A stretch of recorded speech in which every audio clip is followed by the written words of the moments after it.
Propaganda is widely known to be destructive, yet people see it every day. It's derived from the Italian word propagare. This verb means to spread, or more specifically, to generate. So if propaganda generates something, what is it? Well, most of the time, it's an idea, but not just in one person, in hundreds of people. This idea could be political, like in elections, national, like in war, religious, or any number of things. But most of the time, it's about money.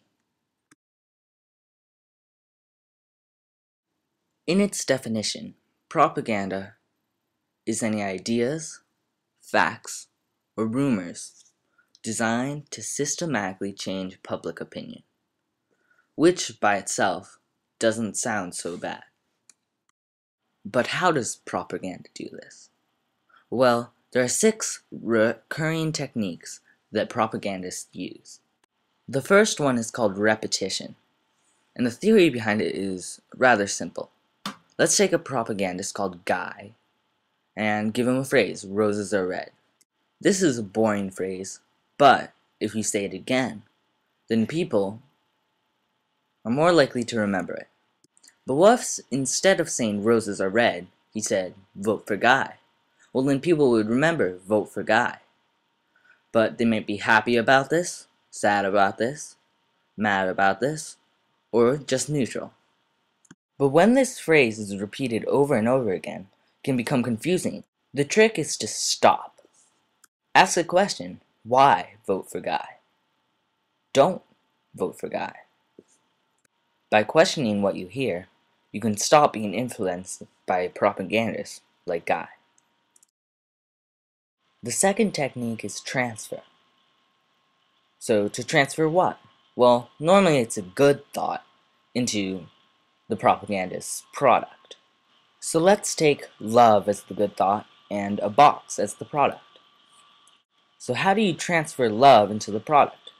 Well, a simple way to do this is to just put it on the product. So the box becomes a box of love. By putting a symbol on a product, you associate the product with the symbol. To stop this propaganda technique, remember to disassociate thoughts about the symbol with facts about the product. The third technique is power words. It's fairly self-explanatory. Let's take the propagandist Guy again and his phrase, roses are red. But Guy can beef up this phrase. If he changes it to red roses, it becomes concise.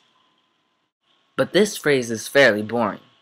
If he changes it to rad red roses, he is using wordplay and draws in the reader. But how does he keep the reader there? By adding a phrase like for the children, he uses emotion. And these 3 points, concise, wordplay, and emotion, can be used to create phrases like lovely lilies for the lady, that's the power of carrots, and the chance is right. When you look at these phrases, they don't make much sense. So you have to ask the question, what does it mean? If a phrase has no facts in it, forget it. The fourth propaganda technique is testimonial. It is best described using an example. Say, you see a bike for sale on the road. You're probably not very eager to buy it. But what if someone, say a neighbor, said, good bike? This probably makes you more eager to buy the bike. However, your neighbor probably won't endorse a national product. So let's take a more well-known figure, say Michael Jordan. If someone so famous is willing to endorse the bike, then it must be a good bike. Almost anyone can give a testimonial for a product, but mostly it's important or famous people. Just remember that these people probably don't use the product on a daily basis. They probably don't use a bike to get home. They could use pretty much anything. They've probably also been paid off. These people aren't reliable sources for reviewing the product. The fifth propaganda technique is bandwagon. And no, it isn't a wagon with a band in it. This propaganda technique relies on a band of friends. The logic is that when one person is cut out of the friends group, he'll do anything to get back in. But how does a propagandist break up friends? Well, the propagandist inserts its product as a wedge between them. The friends that own the product are on the metaphorical bandwagon. The friends that aren't, well, they won't be with their friends until they buy the product. But stop! Who are these people? If you need a product to be with them, maybe you shouldn't be with them at all. The sixth propaganda technique is statistics. Statistics are facts or figures that normally by themselves are good.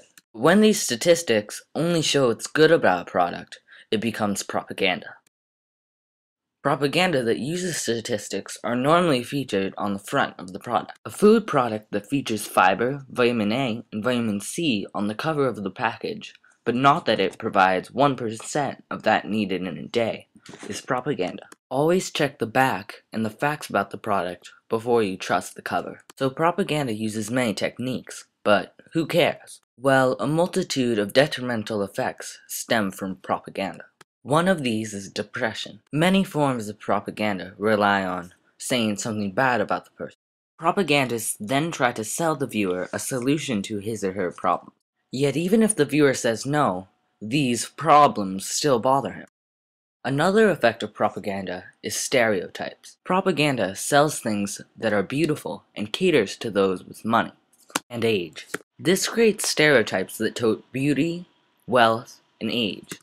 Propaganda also creates a sense of gullibility in the public. When people choke down lies and false truths that propaganda uses, they forget about the facts and dismiss them as unimportant. The last effect of propaganda is less quality. If two people are given a product and one takes this product and makes it better, while the other creates propaganda around it, the one with propaganda will usually win. That's because people will normally value beauty over effectiveness. This stops the product from becoming better, and the product just becomes more beautiful.